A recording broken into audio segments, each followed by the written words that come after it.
Dobrodošli u prvu epizodu gdje radimo recenziju mange. Danas imamo jednu horror mangu Uzumaki. Ima 3 dela kao što možete vidjeti. Napisao je Junji Ito, ovo je Darkwoodovo izdanje i piše da je 18+. To je zato što ima jako stravične scene i nije baš svako da je vidi, nije baš za svakog. Priča ove mange je mnogo zanimljiva. Previše je zanimljiva, ja ne mogu da vam opišem. Znači, ukoliko se ložite na ove horor stravične stvari, definitivno preporučujem da je pročitate. Nije ni mnogo dugačka. Vjerojatno ste možda negdje vidjeli ili meme ili neke aesthetics iz ove priče. Meni je privuklo pažnju zato što je 18+. Iskreno, zbog toga sam je prvo uzeo, ali se ispostavilo da je knjiga, to jest da je manga nenormalna. Postoji grad koji je uklet i na svakih nekoliko stotina, mislim, godina ili na svakih 100 godina se dešava nešto u tom gradu. I počelo je da se dešava. Ljudi postaju opsednuti spiralama, svi žele da budu spirale, kasnije postaju puževi, zašto imaju spiralne kućice. Ljudi su toliko opsednuti spiralama da oni umiru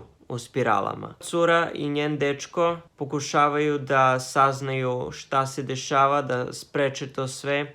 Dolazi do te mere da oni su ceo grad pretvorili u spiralu i oni pokušavaju to da razaznaju. Mnogo je nevjerovatna knjiga, stvarno je mnogo uzbudljiva. Jedinu stvar koja mi se nije svidjela jeste kraj. Kraj je malo, neću kažem šugav, ali za ovako dobru priču bih volio da ima mnogo bolji kraj. Definitivno preporučujem da, ukoliko se ložite na horor i na te creepy stvari, obavezno pročitajte, svaka preporuka. To je bilo to, vidimo se nekom od narednih recenzija.